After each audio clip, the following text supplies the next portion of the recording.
जय हिंद प्रिय विद्यार्थी, स्वागत है आपका आपके अपने यूट्यूब चैनल आरएस क्लासेस में। और आज हम समझेंगे संचार के प्रकारों को इमेज के माध्यम से। बड़े ही आसानी से आप समझ पाएंगे और आपको काफ़ी आनंद आएगा इस संचार को के जो प्रकार है उसे समझने में, उसके महत्व को समझने में। तो आप अंत तक वीडियो पर बने रहिए और समझते रहिए संचार के प्रकार को। यकीन मानिए, एक बार आप इस संचार के प्रकार को ये इमेज के माध्यम से यदि आप देख लेते हैं, समझ लेते हैं, तो जीवन में आप कभी भी संचार के प्रकारों को एवं उनके महत्व को नहीं भूल पाएंगे। तो चलिए समझते हैं आज हम संचार के प्रकारों को।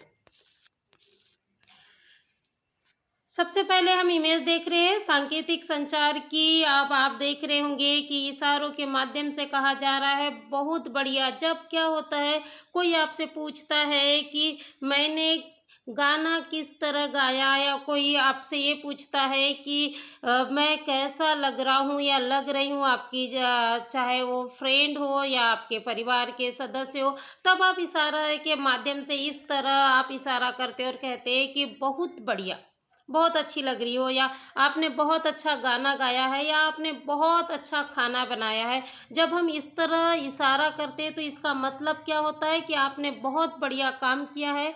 तो यह क्या कहलाता है? सांकेतिक संचार कहलाता है। जब आप कोई अच्छा काम करने जाते हैं, जब आप एग्ज़ाम देते या कोई एक बहुत ही महत्वपूर्ण कार्य करने जाते हैं, तब आपके दोस्त, आपके जो परिवार के लोग हैं, वह आपको एक इस तरह संकेत करते हैं, थम्स अप करते हैं कि बेस्ट ऑफ लक, है ना। इसका मतलब होता है कि वो आपके जो आप कार्य कर रहे हैं उसके लिए वो आपको बेस्ट ऑफ लक कह रहे हैं, वो आपको दुआएं दे रहे हैं, आशीर्वाद दे रहे हैं। तो ये जो संकेत होता है ये क्या कहलाता है? सांकेतिक संचार कहलाता है। इसके साथ साथ कई बार ऐसा होता है कि आप अपने मित्र को कहते हैं कि मेरी आपसे बात नहीं हो पाई है, तो मैं क्या करूँ? तो आपका मित्र इशारे इशारे में कहता है कि चलो ठीक है, फ़ोन पर हम बात कर लेंगे। तो ये सारी जो चीज़ें होती है जो हम इशारों इशारों में करते हैं, ये क्या कहलाता है? सांकेतिक संचार कहलाता है। तो इस तरह आप इमेज के माध्यम से समझ गए होंगे सांकेतिक संचार किसे कहते हैं। तो चलिए अब परिभाषा के रूप में देख लेते हैं सांकेतिक संचार है क्या। ठीक है, परिभाषा देख लीजिए सांकेतिक संचार की। जब हम अपनी बातों को अपने मित्रों, अपने संबंधी या अन्य व्यक्ति को इशारों के माध्यम से समझाते हैं तो उन्हें सांकेतिक संचार कहते हैं। आगे आपको समझ बिल्कुल आसानी से आ गया होगा। ठीक है, क्या कहती परिभाषा? जब हम अपनी बातों को अपने मित्र, अपने संबंधी, अन्य व्यक्ति को इशारों के माध्यम से समझाते हैं तो उसे क्या कहते हैं? सांकेतिक संचार कहते हैं। और आप इमेज देख चुके हैं तो मुझे उम्मीद है आप आसानी से समझ गए होंगे कि सांकेतिक संचार होता क्या है। तो चलिए हम अगला जो संचार है उसका प्रकार देखते हैं। अगला जो संचार का जो प्रकार है वो है मौखिक संचार। ठीक है, क्या होता है मौखिक संचार? जब हम अपने विचारों को बोलकर किसी को बतलाते हैं या समझाते हैं, तब वह क्या कहलाता है? मौखिक संचार कहलाता है। जब हम बोलकर किसी को बताते हैं ना, तो वह क्या कहलाता है?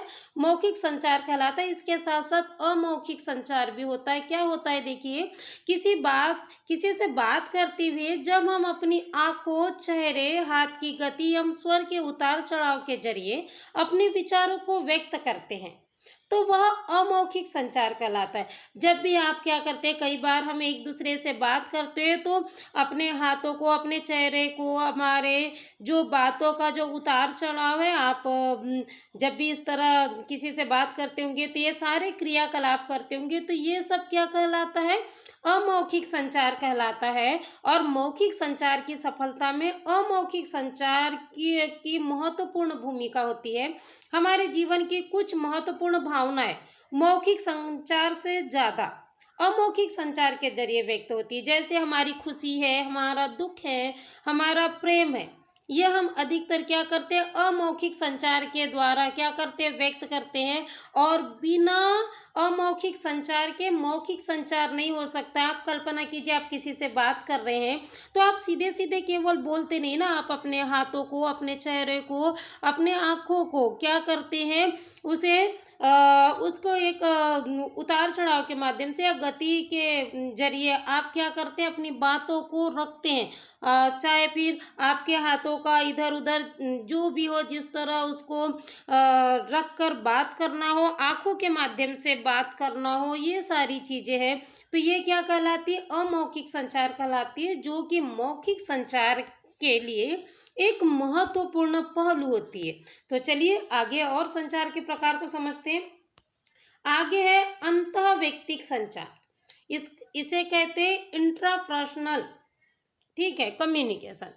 तो जब हम क्या करते, खुद से बात करते, कई बार ऐसा होता होगा काम करने के पहले आप सोचते होंगे नहीं यार थोड़ी देर काम करने के पहले मैं किस तरह काम करूं, इसीलिए रिलैक्स होकर सोच लेता हूं। तो जब हम खुद से बात करते तो वह क्या कहलाता है, अंतःवैयक्तिक संचार कहलाता है।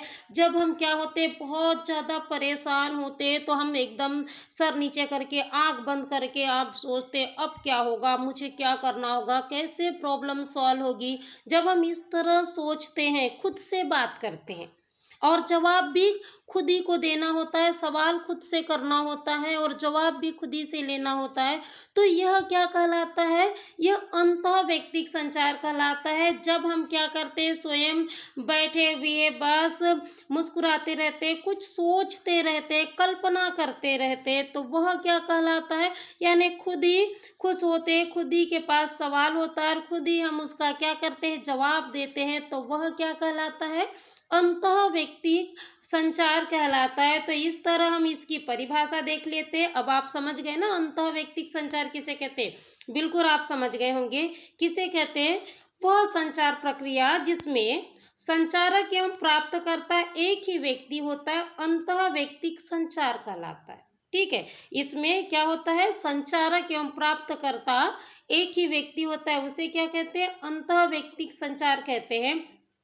जब हम अकेले में सोचते हैं, कुछ योजना बना रहे होते या किसी को याद कर रहे होते हैं, तो यह क्या होता है, अंतःवैयक्तिक संचार होता है।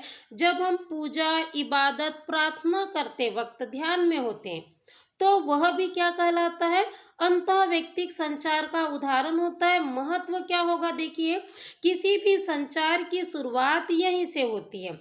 हम पहले सोचते हैं, फिर किसी और से संवाद करते हैं। स्पष्ट है कि किसी विषय मुद्दे पर सोच विचार करना या विचार मंथन करना भी संचार का ही क्या होता है, एक रूप होता है, और वह किसके अंतर्गत आता है, अंतःवैयक्तिक संचार के अंतर्गत आता है। मुझे उम्मीद है अब आपको समझ आ गया होगा अंतःवैयक्तिक संचार क्या है। चलिए अगला संचार का जो प्रकार है उसे समझते हैं। अगला संचार का जो प्रकार है वो है अंतर्वैयक्तिक संचार, जिसे इंटरपर्सनल कम्युनिकेशन भी कहा जाता है। जब हम क्या करते हैं, आप इमेज देख रहे हैं, कपिल शर्मा शो की इमेज है और इसमें कपिल शर्मा और सलमान खान दोनों एक दूसरे से आमने सामने होकर क्या कर रहे हैं, बात कर रहे हैं। तो जब दो व्यक्ति क्या करते हैं, आमने सामने अपने विचारों का आदान प्रदान करते हैं, तब वह क्या कहलाता है, अंतर्वैयक्तिक संचार कहलाता है। तो इसकी परिभाषा देख लीजिए, क्या होगी अंतर्वैयक्तिक परिभाषा, जब दो व्यक्ति आपस में आमने सामने संचार करते हैं तो इसे क्या कहते हैं, अंतर्वैयक्तिक संचार कहते हैं, इंटरपर्सनल कम्युनिकेशन कहते हैं। महत्व क्या होगा, देखिए इस संचार में फीडबैक तत्काल प्राप्त हो जाती है। अंतर्वैयक्तिक संचार की मदद से हम आपसी संबंध विकसित करते हैं और रोज अपनी रोजमर्रा की जरूरतें पूरी करते हैं। संचार का यह रूप पारिवारिक और सामाजिक रिश्तों की बुनियाद है। अपने व्यक्तिगत जीवन में सफलता के लिए हमारा अंतर्वैयक्तिक संचार का कौशल उन्नत और प्रभावी होना चाहिए। इस कौशल की जरूरत हमें कदम कदम पर पड़ती है। नौकरी और दाखिले के लिए होने वाले इंटरव्यू में आपके इसी कौशल की परख होती है। तो आप समझ गए अंतर्वैयक्तिक संचार क्या है, बिल्कुल समझ गए होंगे। चलिए अगला संचार का हम प्रकार देखते हैं, ये होता है समूह संचार। जब क्या करते हैं, समूह में बैठकर आप कोई मीटिंग करते हैं। जब आप मीटिंग करते हैं, आप स्टूडेंट है, कई बार स्कूलों में भी छात्र की भी किसी विषय पर जब आप चर्चा करते हैं, मीटिंग करते हैं समूह में बैठकर, है ना?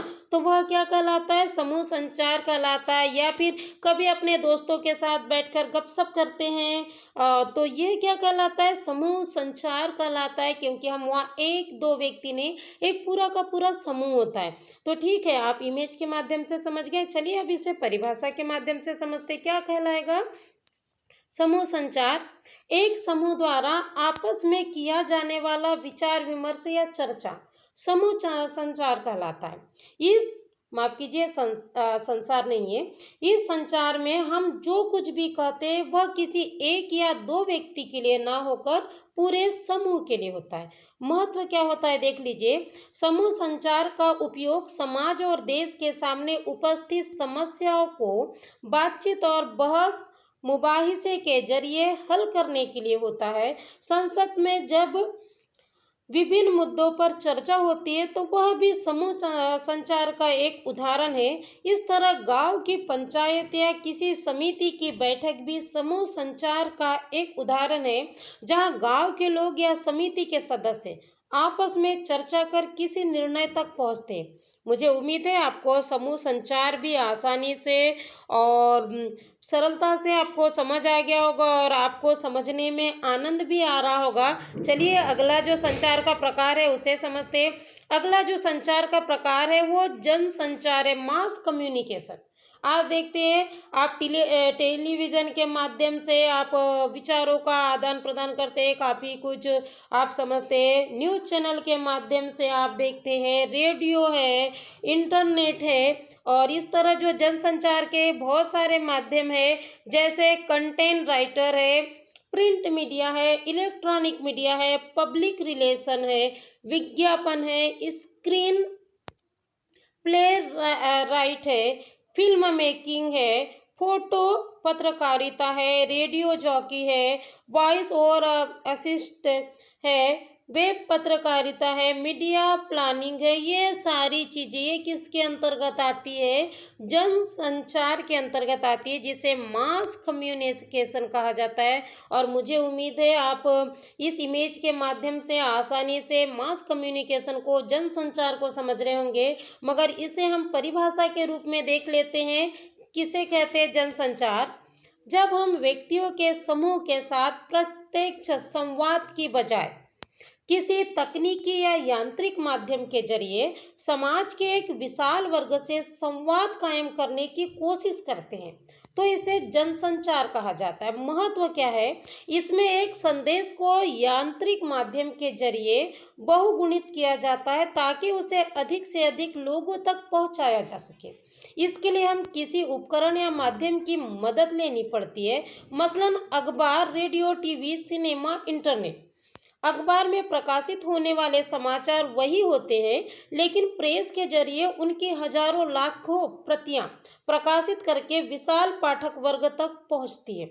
इस तरह हम देख चुके हैं संचार के प्रकार को। हमने सांकेतिक संचार से लेकर हम जन संचार तक हम इमेज के माध्यम से समझ चुके हैं, और मुझे उम्मीद है आपको आसानी से अब सारी चीज़ें समझ आ गई होगी। और यदि कोई इमेज दिखाकर आपसे पूछे कि यह किस संचार का उदाहरण है, तो आप बिल्कुल बता सकते हैं। या बिना इमेज के भी आपको ये बोला जाए, जब आप खुद से बात कर रहे हैं तो कौन सा संचार होगा, आप इशारे से बात कर रहे हैं तो कौन सा संचार होगा, आप जब समूह में बैठकर बात कर रहे हैं तो संचार का कौन सा प्रकार होगा, जब आप यांत्रिक माध्यमों से अपनी बातों को लोगों तक पहुंचा रहे हैं तो ये कौन सा संचार होगा। तो मुझे उम्मीद है कि आप रटेंगे नहीं, आपको बिल्कुल सारी चीज़ें आसानी से समझ आ गई होगी और आप बिल्कुल हर सवाल का जवाब बेहतर ढंग से दे पाएंगे।